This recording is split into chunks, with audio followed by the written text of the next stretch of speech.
नमस्कार दोस्त, आज सभी का फिर से स्वागत है आपके YouTube channel concept chemistry and नाग में। तो फिर एक हम आज नया वीडियो लेकर आ गए और यह वीडियो है एपी का 5.1 का चौथा नंबर सवाल है, जो कि आपकी स्क्रीन पे सवाल और मेरे बोर्ड पर भी सवाल लिखा हुआ है कि कहता है कि जितना एपी दिया गया है ना सबको चेक करना है कि एपी में है या नहीं। जो एपी में रहेगा जितना पद है उससे आगे 3 पद भी निकालना है। जैसे कि सवाल नंबर 1 को आप देख रहे हैं, यह आपका हो गया A1 या A2 A3 A4, यह सब पद दिया हुआ है।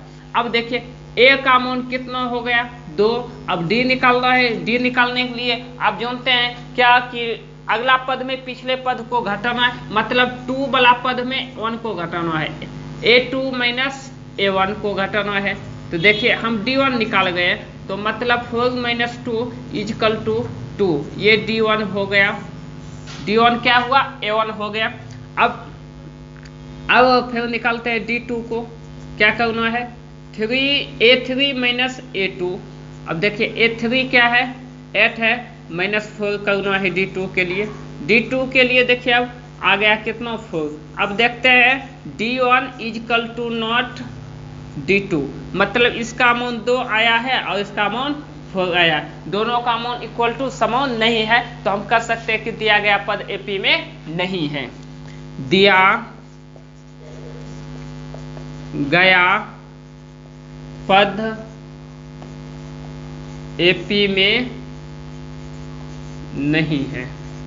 चलिए यह आपका था पहला नंबर सवाल। एकदम यह चेक, यदि डी का मान समान होता 3 डी निकालते D1 D2 D3, यदि तीनों का मान एक समान आता, एक ही आता, तो तब हम कहते एपी में है। लेकिन यहाँ पे डिफरेंस है दोनों का, D1 का मान 2 है, D2 का मान 4 है, तो इसलिए हम कह सकते हैं कि एपी में नहीं है। जो एपी में यदि रहता तो फिर इनसे आगे की 3 पद निकालते। तो चलिए आप फटाफट स्क्रीनशॉट मार लीजिए। चलिए आ गए हैं दूसरा नंबर सवाल को लेकर। चलिए आ गए हैं लेके दूसरा नंबर सवाल को। दूसरा नंबर क्या है 2 है, 5/2 है, 3 है, 7/2 है। मतलब इसको हम बोल सकते हैं कि A1 है, A2 है, A3 है, A4 है और यह डॉट डॉट एपी के टर्म में है। अब चेक करना है A का तो मान हो गया आपका 2 और D1 निकालते हैं, मतलब A2 माइनस A1। 2 का मान यहाँ है 5/2 माइनस 2। देखिए इसका एलसीएम लेते हैं 2। एलसीएम लेने के बाद 5 माइनस 2 दूनी 4, 1/2। यह क्या आया D1 का मान आया 1/2। अब फिर D2 निकालना है, D3 निकालना है, तीनों का मान इक्वल टू आएगा तब एपी में होगा। तो चलिए निकालते हैं। D2 को निकालते हैं A3 माइनस A2। A3 का मान देखिए यहाँ 3 है और A2 का मान 5/2 है। दोनों का एलसीएम लेने पर 2, 3 दूनी 6 माइनस 5 इक्वल टू 1/2। यह क्या हो गया D2 आपका हुआ।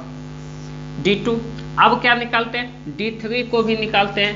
D3 A4 minus A3।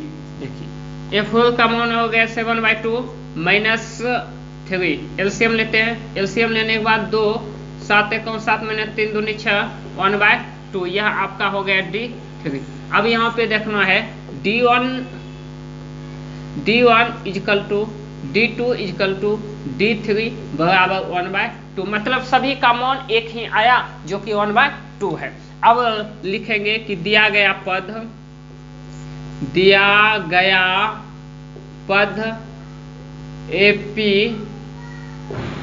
AP में है।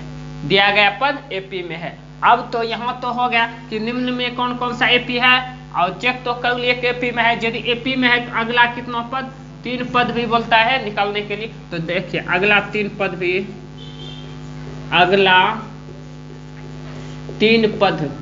निकालते हैं। तो देखिए यहाँ पे कि A4 तक दिया है, A4 तक दे दिया है। अब होगा 3 पद, A5 होगा, A6 होगा और A7 होगा। तो चलिए A5 बराबर होगा A + 4D। अब अगला पद निकालने के लिए आप इसे डिनोट कर सकते हैं। कोई भी पद निकालते हैं तो जितना पद निकालना है उससे एक कम D को गुणा करके और A में ऐड कर देते हैं। जैसे कि A5 निकालते हैं तो 4D से गुणा करके A में ऐड कर दिए। चलिए A का मान यहाँ से लीजिए 2 है, प्लस 4 गुना डी का मान 1/2, 2 कैंसिल हुआ, 2 4 कैंसिल हुआ, तो अब हो गया 2 + 2 = 4। यह क्या हुआ आपका A5 हो गया। अब क्या निकालना है, A6 को निकालना है। किसको निकालना है, A6 को निकालना है। तो A6 के लिए क्या हो जाएगा, A + 5D, A + 5D से निकलेगा A6। तो चलिए, तो A6 = A का मान 2, 5 + 1/2, 2 + 5/2, एलसीएम लेते हैं इसका, एलसीएम 2 4 2 दूनी 4 + 5 9/2। अब देखिए, अब फिर कौन सा निकालना है पद, A7 निकालना है, A7 पद निकालना है। तो A + 6D, A + 6D को तो या इससे आपका निकलेगा। तो चलिए, तो A का मान 2 रखिए और 6 गुना 1/2, यह 3 बार में कट जाएगा, 2 + 3 = 5। तो आपका अगला पद कैसा होगा, तो A5 होगा, A6 होगा, A7 होगा। A5 आपका कितना आया था, 4 आया। A6 कितना 9/2 और A7 कितना 5। यह आपका राइट आंसर हो जाएगा। क्या किए, सबसे पहले AP में से D का मान निकाले, 3D का मान निकाले, 3D का मान निकाले कि D1 D2 D3। यदि तीनों का मान इक्वल टू आया, तीनों का मान समान आएगा, तब क्या होगा, दिया गया पद AP में रहेगा। यदि AP में जौन पद होगा उसका अगला 3 पद भी निकालना होगा। तो चलिए, तो फिर हम नेक्स्ट सवाल पे चलते हैं।